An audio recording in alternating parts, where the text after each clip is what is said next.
አብ ወወልድ ወመንፈስ ቅዱስ አሃዱ አምላክ አሜን። ሎቱ ስብሐት ወሎቱ አኮቴት ለዘቀደሳ ለሰንበት ሰንበትን ላከበራትና ለቀደሳት ሰውን በአራያውና በአምሳሉ ለፈጠረ ዘወትር የሚኖር ዓለማትን ከመፍጠሩ በፊት ዓለማትን ከፈጠረ በኋላ ዓለማት ካሳለፈ በኋላ የሚኖረው ልዑለ ባሕርይ እግዚአብሔር በፈጠረው ፍጥረት ሁሉ ዛሬም ዘወትር የተመሰገነ ይሁን። ሰአሊተ ምሕረት ለውሉደ ሰብእ አስተጋብአተነ ቅድስት ድንግል እንተባ ንዋየ ድንግልና ዘአልባ ሙስና ነውር ነቀፋ የሌለባት በድንጋሌ ሥጋ በድንጋሌ ነፍስ የጸናች መለወጥ የሌለባት እናታችን ቅድስት ድንግል ማርያም በዛሬው ዕለት የሰበሰበችን ከክቡር መስቀሉ ጋር ለእርሷም ክብር ምስጋና ይሁን። እንግዲህ በዚህ በተቀደሰው ቦታ የተሰበሰባችሁ በቅድሚያ የሻወራ ደብረ ጽዮን ዋና አስተዳዳሪ መምህር ጥበቡ በዛ፣ እንዲሁም ሰበካ ጉባኤያችን መምህር የተባረክ አዱኛ፣ እንዲሁም ሌሎች የማቋቋም መምህራን፣ የቅዳሴ መምህራን፣ የቅኔና የመጻሕፍት መምህራን የሆናችሁ ዘአሰርክሙ በምድር ሱረ ይኩን በሰማያት ዘፈታይክሙ በምድር ይኩን ፍትሐ በሰማያት በሰማይ በምድር የፈታችሁት በሰማይ የተፈታ ይሁን፣ በምድር ያሰራችሁት በሰማይ የታሰረ ይሁን የተባላችሁ አዕይንተ እግዚአብሔር ካህናትና ላይካነ ምስጢር ዲያቆናት፣ እንዲሁም የአብርሃምና የሳራ በረከት ያልተለያችሁ ምእመናንና ምእመናት፣ እንዲሁም የሙሴ እህት የማርያም በረከት ያልተለያችሁ ዘማሪያን፣ የይስሐቅ በረከት ያልተለያችሁ ወጣቶች በኃያሉና በልዑል እግዚአብሔር ፍጹም ሰላም ሰላም እላችኋለሁ። እንደምን አረፈዳችሁ? እንደምን አረፈዳችሁ? እንደምን ቆያችሁ? አሜን። ለዚህች ዕለትና ለዚህች ሰዓት ለዚህች ዓመታዊ በዓል ያደረሰን ልዑለ ባሕርይ እግዚአብሔር ክብርና ምስጋና አምልኮና ስግደት ለእርሱ ይሁን። ቀር ከመቀዳሚ እንደቀደመው አስቀድመህ እንደቀደመው እንደመጀመሪያው አድርገህ ቅረጽ በሚል ኃይለ ቃል እንማማራለን። ይህንን ኃይለ ቃል የምናገኘው ሙሴ ከጻፋቸው ከአምስቱ መጻሕፍት አንዱ ኦሪት ዘጸአት ምዕራፍ 34 ቁጥር 1 ላይ እናገኘዋለን። ቀር ከመቀዳሚ እንደመጀመሪያው አድርገህ ቅረጽ። እስኪ ህሊናችሁ ከኔ ጋር መሆኑን ለማወቅ እንደመጀመሪያው አድርገህ ቅረጽ በሉ እስኪ አንድ ጊዜ። አይሰማም? እንደመጀመሪያው አድርገህ ቅረጽ፣ እንደመጀመሪያው አድርገህ ቅረጽ በሚል ኃይለ ቃል የረቀቀውን አጉልቶ የራቀውን አቅርቦ እንዲያስተምረን የእርሱ መልካም ፈቃድ ይሁንልን እና ጌታችን መድኃኒታችን ኢየሱስ ክርስቶስ ይህን የኃይለ ቃል የተናገረው 5500 ዘመን ከመፈጸሙ በፊት እስራኤልን በዘጠኝ መቅሰፍት በ10ኛ ሞተ በኩር በ11ኛ ስጥመተ ባሕር ካወጣ በኋላ እስራኤል መስዋዕቱን ሰውተው ጸሎት ምህላ አስተብቆት አቅርበው ይከብሩባት ዘንድ ሙሴን በሙሴ አማካኝነት እንዲህ አድርጎ ካወጣቸው በኋላ ኦሪትን 10ቱ ቃላት ይጻፍባት ዘንድ መጀመሪያ እግዚአብሔር ለሙሴ ቀር ከመቀዳሚ ከማለቱ በፊት እስራኤል ከግብጽ ከወጡ በኋላ ታቦተ ጽላት 10ቱ ቃላት የተጻፈበትን ቃላት ሰጠው። ወደ ደብረ ሲና ውጣ፣ በዚያም እንደቀደመው አድርገህ ቅረጽ ከማለቱ በፊት መጀመሪያ 10ቱ ቃላት የተጻፉበትን ኦሪት ወይም ቀዳማዊት ጽዮን የምትባለው ከመቀረጿ የቀዳማዊት ጽዮን የምትባለውን 10ቱ ቃላት የእግዚአብሔር ቃላት የተጻፉባትን ተመጣው ሙሴ 10 ቃላተ ተመጣው ሙሴ በጾም ወበጸሎት ሙሴ በጾምና በጸሎት የተቀበላት ታቦተ ኦሪት 10 ቃላት እንዳለ ቅዱስ ያሬድ ይችን ታቦተ ሁለተኛ ቅረጽ ከማለቱ በፊት በመጀመሪያ ሰጠውና ይችን ይዘህ ወደ እስራኤል ወደ ምእመናን ወረድ፣ አንተም እነሱን ምራ፣ የነሱ አስተዳዳሪ ሁን፣ አንተም ተከትለው እነሱ ወደኔ ይቀርባሉ ብሎ ሰጠው። ታዲያ ሙሴ ይችን ታቦተ ኦሪትን ከተቀበለ በኋላ ወደ እስራኤል ከግብጽ ካወጣቸው ሕዝብ ወደ እነሱ ሲሄድ እነሱ ግን ጣዖት አቁመው ለጣዖቱ ሲሰዉ፣ ሲዘፍኑ፣ ሲያጨበጭቡ፣ ተረፈ መስዋዕቱን ሲበሉ አገኛቸው። እና በዚህን ጊዜ ሙሴ ተበሳጨ። ወተምአ ሙሴ ይላል። ሙሴ ተበሳጨና በአንዱ ጽላት አንዱን ጣዖት መተው። ምን ትወቱ ዘሰም ድምፀ ጸባኢት ለይትሄየሉ ለጸብ እኒህ ምንድነው የምሰማው? የሰልፈኛ የአረበኛ ድምጽ ሰማለሁ አለ ሙሴ። ታዲያ በዚህ ጊዜ ምን አለው ኢያሱ? አኮ ድምፀ ጸባኢት ለይትሄየሉ ለጸብ አላ ድምፀ መልእክቱ ለወይን ድምፀ ፍላሁ። እስራኤል ያልፈላ ጎሽ ጠጅ ጠጥተው ይዘፍናሉ ያጨበጭባሉ እንጂ ለሰልፍ ለውጊያ የሚሳለፍ የሰው ድምፅ አይደለም አለውና ሲሄድ ሙሴ ለእግዚአብሔር የሚገባውን ስግደት ለእግዚአብሔር የሚገባውን ጸሎት ለምን በተሰሉስ ለተፈጠረ እጽዋት በድንጋይ እንደ ድንጋይ አለዝበው ጣዖቱን አቁመው ለዚህ ዓለምን የእግዚአብሔር ምስጋና ለእግዚአብሔር የሚገባውን ለምን ለጣዖት ያደርጋሉ አለና ተበሳይቶ እግዚአብሔር በሰጠው ጽላት ጣዖቱን መተውና ሁሉም ተፈጥሯዊ ነውና ጣዖቱም ተሰበረበት። ታዲያ በዚህ ጊዜ ሙሴ አዘነ። እግዚአብሔር ሆይ የሰጠኸኝ 10ቱ ቃላት የተጻፈባት ጽላት የተጻፈባት ታቦት ተሰበረችብኝ፣ ምን ላድርግ አለ። በዚህ ጊዜ እግዚአብሔር ምን አለው? ምንድነው ያልኳቸው የትምህርቱ ርዕስ? እንደቀደመው አድርገህ ቅረጽ። ሙሴ ሆይ አትዘን፣ እንደቀደመው 10ቱ ቃላትን እጽፍባት ዘንድ ታቦትን ቅረጽና በዚያ የኔ ቃል አስተላልፋለሁ። እኔ መገለጽ ስፈልግም በዚያ እገለጽልሃለሁ፣ ካንተ ጋር መነጋገር ስፈልግም በዚያ አነጋገርሃለሁ እና እንደቀደመው አድርገህ ቅረጽ አለው። ታዲያ በዚህ ጊዜ ሙሴ እንደቀደመው አድርጎ ሸምሸርሸጢን ከሚባል ከማይነቅዝ እንጨት በለተሰሉስ ከተፈጠረው ዕፀ ታቦትን ቀረጸ። ታቦት ማለት ማደሪያ ማለት ነው። የምን ማደሪያ ነው ስንል 10ቱ ቃላት የእግዚአብሔር ቃላት የተጻፈበት ለተጽፈ በአጻሊሁ ለእግዚአብሔር በሰው እጅ አይደለ በሰማያዊ ንጉስ፣ በምድራዊ ንጉስ አይደለ በሰማያዊ ንጉስ፣ ጊዜያዊ አይደለ በዘላለማዊ በኢየሱስ ክርስቶስ ዓለም የማይቆጠርለት በኢየሱስ ክርስቶስ ቃል የተጻፉባት ታቦቱን ሙሴ በራሱ እግዚአብሔር እንዳዘዘው ቀረጸ። ከዚያ በኋላ 10ቱ ቃላት እንደነበረው ተጻፈለት። ሙሴም በዚህ ደስ አለውና ይችንን ተቀበለ። ታዲያ በዚህ ጊዜ ይችንን ጽላተ ኦሪትን የምናከብራት ምን ስለሆነች ነው ታላችሁኝ? የዛሬዋ የዳግማዊት ጽዮን የድንግል ማርያም ምሳሌ ናት። ያቺ ቀዳማዊቷ ጽዮን እስራኤልን ከዓለተ ውኃ ታፈልቅላቸው የነበረ እስራኤልን ሲርባቸው ተመግባቸው የነበረ የእግዚአብሔር ረቂቅ የሆነው 10ቱ ቃላት የተጻፈባት ናት። አዳምጡኝ። አሁን ታሪኩን በደንብ ከሰማችሁ ወደ ድንግል ማርያም ስመጣ በደንብ ይገባችኋል። በዕለተ ሰሉስ ከተፈጠረ ዕፅ በሙሴ አማካኝነት የተቀረጸች ቃሉ ግን በእግዚአብሔር መልካም ፈቃድ የተጻፈ በዕለተ ሰሉስ ከተፈጠረ ታዲያ ግን ከማይነቅዝ እንጨት የተቀረጸች ናት። ታዲያ ያችኛዋ ምሳሌ ናት። ያችኛዋ የማይታየውን ረቂቅ የነበረውን የእግዚአብሔርን 10ቱን ቃላት የተጻፈባት እግዚአብሔር ለምእመናን መገለጽ ሲፈልግ ለሙሴና ለአሮን ማነጋገር ሲፈልግ የሚገለጽባት ኪሩቤል ሱራፌል የተሳሉባት ናት። ያችኛዋ ቀዳማዊት በኦሪት ሙሴ የተቀበላት ለዚች ለድንግል ማርያም ምሳሌ ናት። ያችኛዋ እንደ ኖህ መርከብ በምሳሌነት ይችኛዋ አማናዊት ድንግል ማርያም ደግሞ ያችኛዋ በዕለተ ሰሉስ ከተፈጠረ ዕፅ ከመሆኗ በላይ ደግሞ ምንድናት? የማትነቅዝ እንጨት ናት። የማትነቅዝ ከመሆኗ በላይ ደግሞ ኪሩቤል ሱራፌል የተሳሉባት ናት። የማትነቅዝ ከመሆኗ በላይ ደግሞ የማይታየው እግዚአብሔር መታየት ሲፈልግ የሚገለጽባት ናት።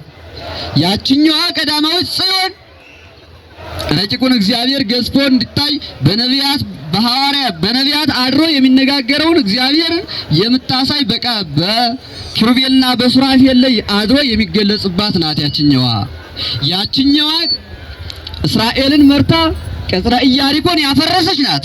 ቅጽረ ኢያሪኮን በኢያሱ አማካኝነት የኢያሪኮን ቅጽር ያፈረሱት ታቦተ ጽዮንን ይዘው ነው በመዞር ያፈረሱት። ታዲያ ያችኛዋ ጽዮን የኢያሪኮን ግንብ ያፈረሰች ናት።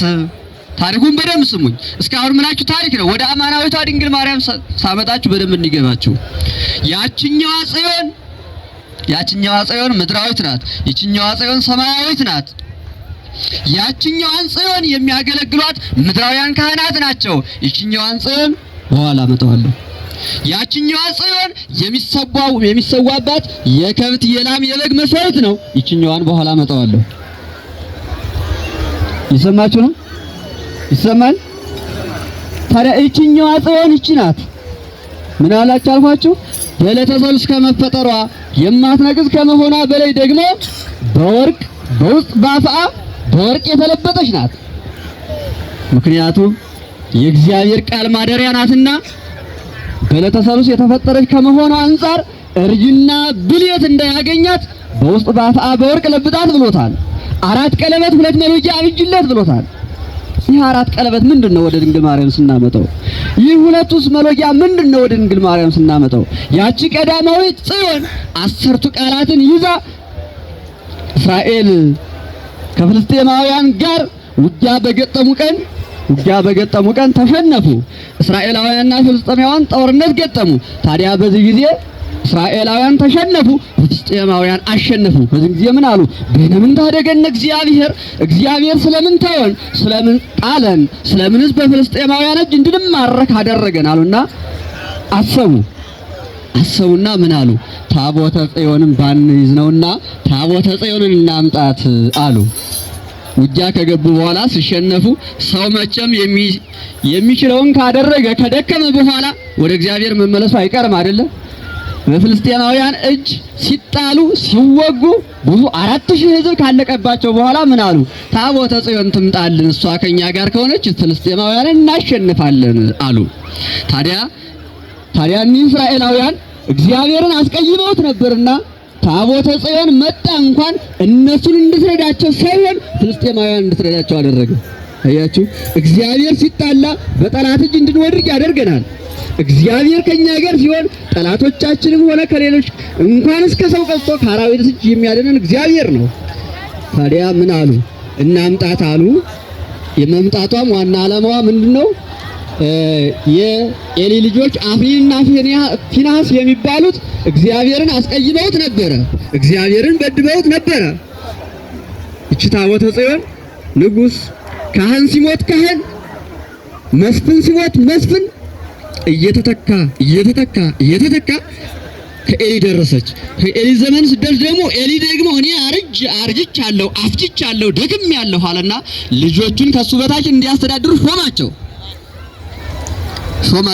ታዲያ ልጆቹ ግን በሱ ሕግ የማይሄዱ የእግዚአብሔርን ሕግና ትእዛዝ የሚጥሱ የማያከብሩ ሆኑ። ታዲያ ኤሊ የልጆቹን መልካምነት ያይደለ ክፉ ማድረጋቸውን ይሰማ ነበር። ደቂቄ አኮሰናይ ዘእሰምዕ ብክሙ፣ ልጆቼ ሆይ እናንተ የምሰማው ነገር መልካም አይደለም፣ ተው አላቸው። ታዲያ ተው ብሎ ግን ቸለል አላቸው ይላል። ቸለል ነው ያላቸው። አያችሁ፣ ቸለል ሲላቸው ልጅን አለመገሰጽ ምን ያህል መከራ እንደሚያመጣ ለራስም ለወገንም ለሀገርም ምን ያህል መከራ እንደሚያመጣ ተው፣ የምሰማው መልካም አይደለም፣ መልካም ያልሆነ ነገር እያደረጋችሁ ነው ተብሎ ይደርሰኛል ሲላቸው እያለ ዝም አላቸው። ተው ብሎ ከሹመታቸው መሻር ክህነታቸውን ተው፣ እኔ በሾምኳችሁ መንገድ ሂዱ፣ የእግዚአብሔርንም ቃል አክብሩ ማለት ሲችል ግን ተው እያለ እንደዋዛ እንደፈዛዛ ዝም አላቸው። ታዲያ በዚህ ጊዜ እኒህ የኤሊ ልጆች 3 አበይት ኃጣው የሚባሉትን ሰሩ። 3 አበይት ኃጣውትን ሰሩ። ለምን ታቦተ ጽዮን ተማረከች ለሚለው ነው። ይሁን ሁሉ ምላችሁ አመጧት እንድትመጣ መሆኑ ግን ካህናቱና ሕዝቡ አንድ ሆነው በድለው ስለነበር ከነሱ ጋር መሆን ግን አልቻለችም። 3 አበይት ኃጣውትን ሰሩ አልኳችሁ። ይሄ ምንድነው? ሙሴና አሮን በቀዳማይ ሰዓተ ሌሊት አብርተው በቀዳማይ ሰዓተ መዓልት የሚያጠፋት መብራት ነበረች። ይችንን ምን አሉ? ከባዶ ቤት በቀን በጨለማ ስትበራ የምታደረች መብራት ምን ታደርጋለች አሉና የአባቶቻቸውን ትእዛዝ የአባታቸውን ቃል አፈረሱና ያችን መብራት አጠፏት። ያችሁ የአባታቸውን ትእዛዝ መጣስ አለማክበር ማለት ነው። ይሄ አባቶች የሰሩትን አባቶች ያቆዩት ነው። ይሄ የማይጠቅም ባህል ነው አሉና ያችን መብራት ሲያጠፏት አንድ ኃጢያት። ሌላ ሁለተኛ መስዋዕት ሲሰዋ ቅድሚያ ለካህናት ይቀርብ ነበር። ታዲያ ለካህናት የሚቀርበው ግን ሕጉ ስርዓቱ ከተፈጸመ በኋላ ነው። እነሱ ግን አስቀድመው መስዋዕቱ ሳይሰዋ ጢሱ ሳይጤስ አስቀድመው በታቦተ ጽዮን ላይ መስዋዕት ሳይሰዋ እነሱ የሚፈልጉን አቀረቡ። ሁለተኛ ኃጢአት። ሶስተኛ ኃጢአት ወደ ቤተ እግዚአብሔር የሚመጡትን ወደ ቤተ መቅደስ የሚመጡትን ከምዕመናን ጋራ እንዲያደረጉ ሰምታችሁኛል ያልኩትን ያው እንዲያደረጉ ነው። እና ምን ማድረግ ነው ይመስላችኋል? የማይገባ ስራ ወደ ቤተክርስቲያን ከሚመጡት ጋር የማይገባ ስራ ሶስት ኃጢአት ሰሩ። ታዲያ በዚህ ጊዜ እግዚአብሔር እስራኤላውያን ብቻ ያይደለ ታቦተ ጽዮንና የኤሊ ልጆች እንዲማረኩ አደረገ። እግዚአብሔር ከምርኮ ይሰውረን። ምን ነው መማረክ ትፈልጋላችሁ? ከምርኮ ይሰውረን እና ታቦተ ጽዮን የሕዝቡም የካህናቱም ኃጢአት ምክንያት እንድትማረክ ሆነች። ተማርካ ግን በዛሬው ዕለት በዲያጎን በታች አስቀመጧት። በዲያጎን በታች አስቀመጧትና ፍልስጤማውያን ወስደው ታዲያ ግን ከወሰዷት ካስቀመጧት በኋላ በመነገተው ለጣዖቱ መስዋዕት ሊሰዉ ምስጋና ሊያቀርቡ ቢመጡ ያው በላይ የነበረው እንዲያ በታች የነበረችው እንዲያ ሆኖ አገኘዋት። ምን ማለት ይመስላችኋል? በላይ የነበረው ዲያጎን በታች ሆኖ በታች የነበረችው ታቦተ ጽዮን የእግዚአብሔር ቃል የተጻፈባት ረቂቁ እግዚአብሔር ቃሉን ያሳረፈባት እግዚአብሔር እስራኤልን ሲፈልግ የሚገለጽባት የሚነጋገርባት ያቺ በታች ነበረች፣ በላይ ሆነች። ሁለተኛው ቀን ሲመጡ አይ ይሄማ ቅድም ሳናደርገው ሄደን ነው እንጂ እንዴት አምላካችን ዳጎን እንዴት አምላካችን ጣዖት በእኛ ነው እነሱ አምላክ ነው የሚሉት እንዴት ይሸነፋል አሉና አሁንም እንደነበረው ቅድሙን ሳናደርግ ቀርተው ነው እንግዲህ አውቀው ነው አድርገው እንዳደረጉት ያስተውላሉ። ረስተነው ሳናደርጋት ቀርተን ነው አሉና አሁንም ሁለተኛ በታች አደረጓት። በመነገተው መስዋዕት ሊሰዉ አሁንም እንደለመዱት ሲመጡ እጁ ከእግሩ እግሩ ከእጁ ተቆራርጦ አመድ ትቢያ ሆኖ አገኙትና በዚህ ጊዜ አዘኑ፣ ተከዙ። ይቺ ታቦተ ጽዮን ወዮልን። ቅድም ገና ስትመጣ ምን ብለው ነበረ? እስራኤላውያን ታቦተ ጽዮን መጣችልን እናሸንፋለን ብለው ነበረ። እስራኤላውያን ደስ ብሏቸው ነበረ፣ አጨብጭበው ነበረ፣ በደስታ ተሞልተው ነበረ። በኋላ ተማርካ ግን በእነዚያ ላይ ስታድር ምን አሉ? እነዚያኞች ፍልስጤማውያን ምን ብለው ነበረ?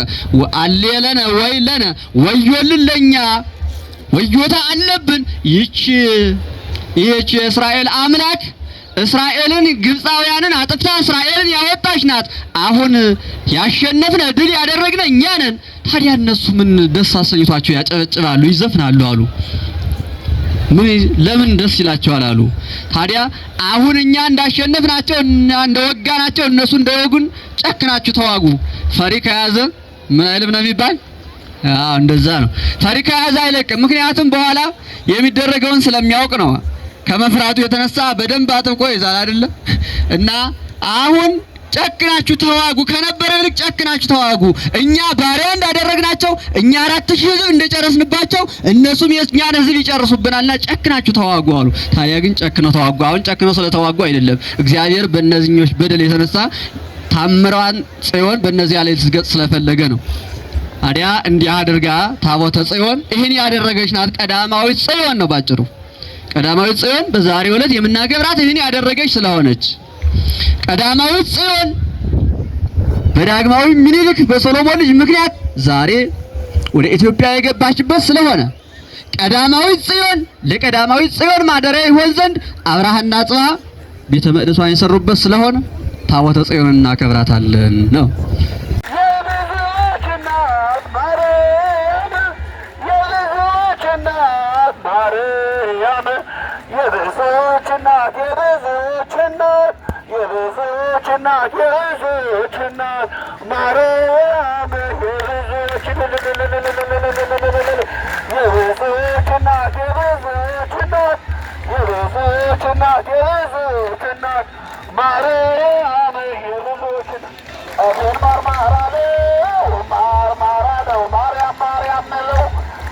Marmara,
ደስ አላችሁ።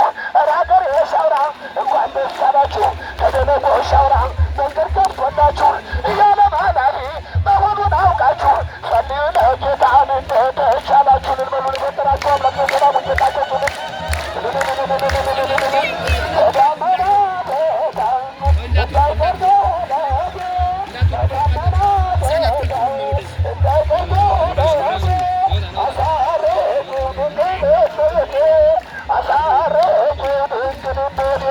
እንዲህ እንዳላችሁ አባቶች ወንድሞች ከርሞም ላያገኛችሁ እኔ በሩ ሳይሆን በጥሩ ስራችሁ ዋናው ቀር ሰላም መሆኑን አውቃችሁ ዋናው ነገር ሰላም መሆኑን አውቃችሁ ጸልዩ ለጌታን እንደተቻላችሁ ልንበሩ እናታችን እየዘሩ እናታችን የአብርሃም ጌታ የነቢያት ትንቢት የሐዋርያት ሞገስ የሰማዕታት እናት የደናግል መመኪያ እንዲህ ሰዓታት የገብርኤል ይስራል የአብርሃም በረከታት ስዳዎች በሰሙ የሰለሞን አክሊል ወላዲተ አምላክ ድንግል ማርያም የብረቶች ሻራ ማርያም የዛሬ ዓመት ሊቃውንትን በሊቃውንቱ መምህራንን በመምህራኑ ያገሩን በዳጋው መኳንንቱ በመኳንንቱ ነጋዴውን በነጋዴው ወንጌላውን በወንጌላው ጳጳሱ በጵጵስናው ካህናቱ በካህናት መነኮሳት በምንኩሳት የዛሬ ዓመት ኮከብ ለብሳችሁ ታሳዩ ፈጣሪ እለላምና ተሳቦች ያላችሁ አተቆጣት ያላችሁ አሁ መስክርን የእግዚአብሔር ቃል ባናለ እግዚአብሔር ውለታ እንዳምርህ ድንቅ ነው።